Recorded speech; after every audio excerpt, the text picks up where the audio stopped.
नमस्कार. नमस्कार. 21 जूनला या वर्षीची रिनीट एक्झाम झालेली आहे. प्रश्नपत्रिकेची काठिण्य पातळी असेल आणि त्या संदर्भाने 2025च्या प्रश्नपत्रिकेची काठिण्य पातळी असेल. आता यापुढे MBBSचे, BAMSचे, BDSचे किंवा वेगवेगळ्या कोर्सेसचे प्रवेश असतील, प्रोफेशनल कोर्सेसचे प्रवेश असतील, त्याचे कट ऑफ्स असतील, त्या संदर्भामधले निर्णय असतील. या संदर्भामध्ये पालकांच्या मनामध्ये आता बरेचसे प्रश्न निर्माण झालेले आहेत. विशेषतः नीटच्या अनुषंगानं सगळ्यात पहिल्यांदा जी चर्चा होते ती MBBS प्रवेशाची. आपल्या सर्वांना कल्पना आहे की देशभरामध्ये MBBSचे प्रवेश हे 2 पातळीवरती होतात. एक केंद्रीय पातळीवरती जिथे 15% प्रवेश होतात आणि प्रत्येक स्टेटचा, राज्याचा जो कोटा असतो 85% कोटा. त्या अनुषंगाने आज जे आपण प्रॉबेबल कट ऑफ्स या ठिकाणी डिक्लेअर करणार आहोत ते प्रामुख्यानं महाराष्ट्रातल्या 85% स्टेट कोट्याच्या संदर्भानं जे काही MBBSचे पॉसिबली किंवा प्रॉबेबल कट ऑफ्स असतील ते इथे आपण सांगणार. हे सगळे कट ऑफ्स कन्सिडर करत असताना, पॉसिबिलिटी व्यक्त करत असताना प्रश्नपत्रिकेची काठिण्य पातळी, त्यानंतर वाढीव वेळ तुम्हाला मिळालेला, रिनीट एक्झामिनेशन होती त्यामुळे विद्यार्थ्यांची मानसिकता, वाढलेले सुरुवातीला क्वेश्चन पेपरचे असणारे 2 पेजेस आणि शेवटी असणारे 2 पेजेस, या प्रामुख्यानं 4 घटकांचा त्यामध्ये समावेश करण्यात आलेला आहे किंवा विचार करण्यात आलेला आहे. आणखी एक खूप महत्वाची गोष्ट, हे सगळे कट ऑफ्स जे गव्हर्नमेंट आणि सेमी गव्हर्नमेंट या दोन्हीच्या अनुषंगाने आपण इथं व्यक्त करतोय, पॉसिबिलिटी व्यक्त करतोय, प्रॉबेबिलिटी व्यक्त करतोय, ते कन्सिडर करत असताना अनेक प्रायव्हेट कोचिंग इन्स्टिट्यूट्सनी त्यांच्या आन्सर कीज डिक्लेअर करत असताना 1 ते 2 प्रश्नाचे बोनस डिक्लेअर करण्यात आलेले आहेत. परंतु श्री विद्याराधना अकॅडमीनं या संदर्भानं प्रश्नपत्रिकेमध्ये कुठेही बोनस कन्सिडर केलेलं नाही किंवा आमच्या आन्सर की मध्ये सुद्धा कुठेही बोनस आलेलं नाहीये. एक जो विशेष प्रश्न फिजिक्स मधला, व्हर्नियर कॅलिपरच्या संदर्भामधला, जो प्रामुख्यानं बोनसमध्ये जाऊ शकतो असं अनेकांचं म्हणणं आहे. त्याचं कारण असं, एक्झॅक्ट आन्सर ऑप्शन मध्ये नव्हतं, त्याला क्लोज असणारं 1.04 हे आन्सर होतं. श्री विद्याराधनाने त्यांच्या आन्सर की मध्ये 1.04 हेच आन्सर कन्सिडर केलेलं, क्लोजेस्ट आन्सर म्हणून त्याचा उल्लेख आपण तिथे केलेला आणि त्या अनुषंगाने तिथं आपण कुठल्याही स्वरूपामधला बोनस कन्सिडर केलेला नाही. NTA ज्या वेळेला प्रॉबेबल आन्सर की सुरुवातीला प्रोव्हिजनल आन्सर की डिक्लेअर करेल, प्रोव्हिजनल आन्सर की वरती काही ऑब्जेक्शन्स तुमच्या विद्यार्थ्याकडनं किंवा पालकांकडनं मागवेल आणि शेवटी फायनल आन्सर की जेव्हा ते डिक्लेअर करेल त्यामध्ये आपल्याला पाहावं लागेल की 1 ते 2 प्रश्न, एक फिजिक्स मधला आणि एक केमिस्ट्री मधला, त्या संदर्भानं जर समजा बोनस वगैरे जर डिक्लेअर झालंच इन केस, मग मात्र या कट ऑफ्स मध्ये 5 ते 10 मार्कांनी, एक बोनस डिक्लेअर झालं 5 मार्कांनी वाढ होऊ शकते, 2 बोनस डिक्लेअर झाले तर 10 मार्कांनी पॉसिबली त्या ह्याच्यामध्ये प्रॉबेबल कट ऑफ्स मध्ये वाढ होऊ शकते. हे आपण प्रत्येकानं लक्षात घ्या. आत्ताच्या क्षणाला आम्ही कोणत्याही स्वरूपामध्ये बोनस मार्क्स या आन्सर की मध्ये कन्सिडर करत नाही किंवा क्वेश्चन पेपर मध्ये कन्सिडर करत नाही. सुरुवातीला आपण government MBBS 85%, Maharashtra state quota, government MBBSच्या अनुषंगाने आपण काही कट ऑफ्स कन्सिडर करतोय. त्यामध्ये government MBBS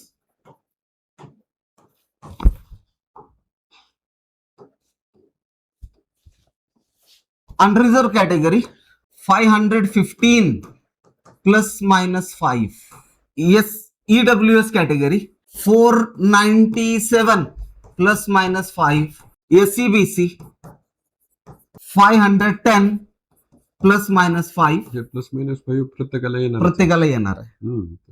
OBC 510 ±5, ENT3 505 ±5, ENT2 502 502 परत ±5, ENT1 460 ±5, VJ 485 ±5, SC कॅटेगरी 439 ±5 आणि ST कॅटेगरी 350 ±5. सो विद्यार्थी मित्रांनो आणि पालक बंधू भगिनींनो, साधारणपणाने government MBBS 85% Maharashtra state quota probable cut ऑफच्या अनुषंगाने गव्हर्नमेंट मेडिकल कॉलेजेस मधल्या कट ऑफच्या अनुषंगाने विचार करत असताना साधारणपणाने हे कट ऑफ असू शकतात. Unreserved category 515 ±5, EWS 497 ±5, SCBC 510 ±5, OBC 510 510 ±5, NT3 505 ±5, NT2 502 ±5, NT1 460 ±5, VJ 485 ±5, SC category 439 +95, ST category 350 ±5. या संदर्भानं साधारणपणाने गव्हर्नमेंट मेडिकल कॉलेजेसचे 85% कट ऑफ असू शकतात. मी परत एकदा आपल्या सर्वांना सूचना देऊ इच्छितो किंवा सांगू इच्छितो की जर समजा एका प्रश्नाचं जरी बोनस याच्यामध्ये ऍडिशन झालं तरी याच्यामध्ये 5 मार्क सहजपणाने या कट ऑफ मध्ये ऍड होऊ शकतात. ओके, 2 प्रश्न झाले तर 10 मार्क्स होतील.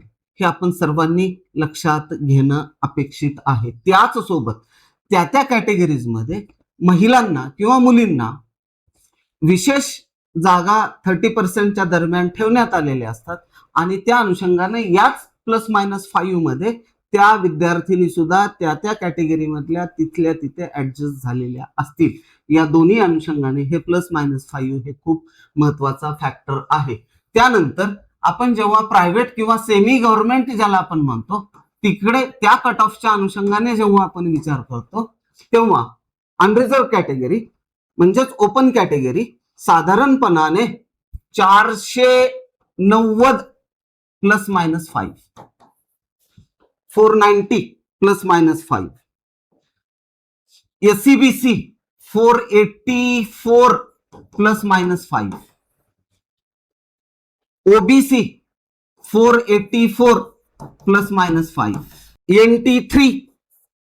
NT3 तेच 484 83 84 ±5, NT1 447, NT1 447 ±5, टू राहिले. सॉरी ठीक आहे.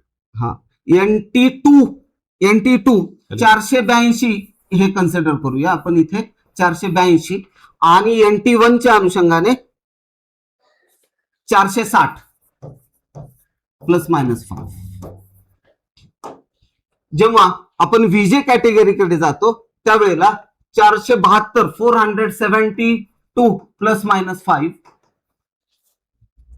SC कॅटेगरी 429 ±5 आणि ST कॅटेगरी 335 ±5. विद्यार्थी मित्रांनो आणि पालक बंधू भगिनींनो, हे जे कट ऑफ्स आहेत हे या अनुषंगाने महत्वाचे असतात या स्वरूपामध्ये की एक टेंटेटिव्ह आयडिया भविष्याचा वेध घेत असताना तुम्हाला आली पाहिजे. यापेक्षा वेगळं याचं महत्व नाही. हे म्हणजे काय फायनल कट ऑफ 2026च्या MBBS प्रवेशाचे असणार नाहीत. याची आपण सर्वांनी नोंद घेणं अत्यंत गरजेचं आहे. आतापर्यंतचा आमच्यासारख्यांचा जो अनुभव आहे, माझा व्यक्तिशः जो अनुभव आहे, याचा जो अभ्यास आहे आणि अनेक विद्यार्थी, अनेक काउन्सिलर्स, अनेक लोक यांच्याशी चर्चा केल्याच्या नंतर जी काही पॉसिबिलिटी इथं बनतीये ती या संदर्भाने बनतीये.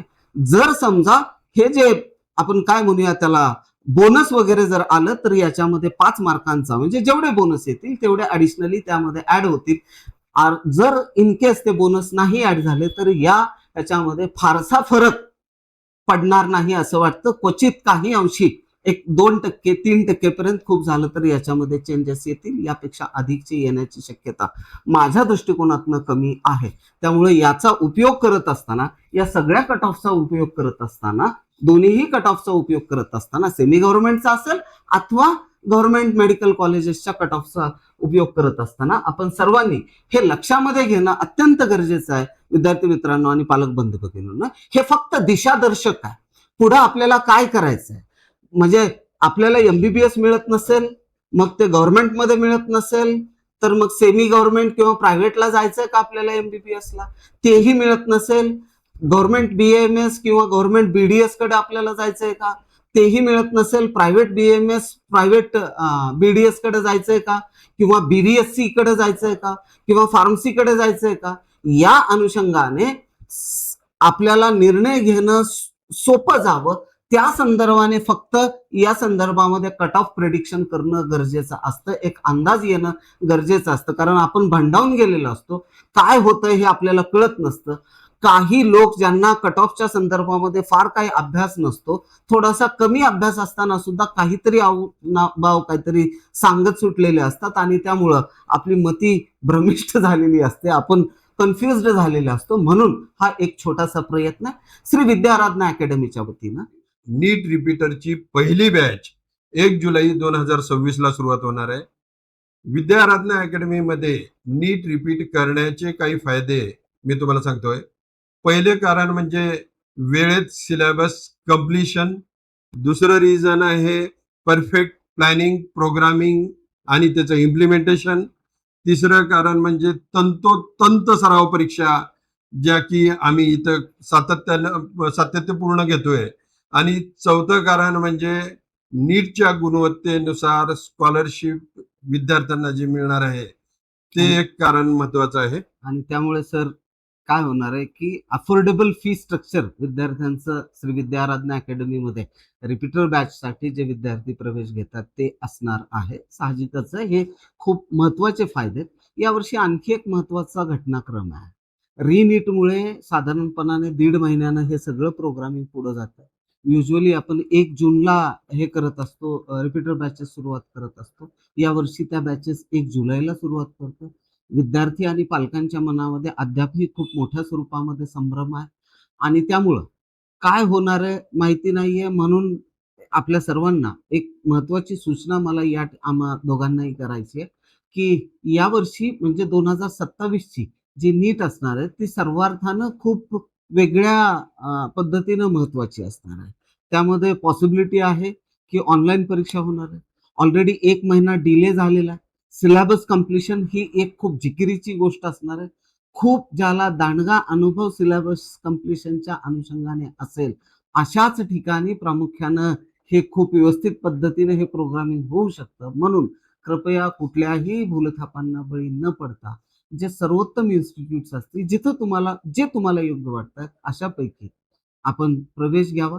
श्री विद्याराधना अकॅडमी आमचं असं म्हणणं आहे की त्यापैकी एक आहे. त्यामुळं आपण नीट रिपीटरच्या अनुषंगाने श्री विद्याराधना अकॅडमीचा जरूर विचार करावा.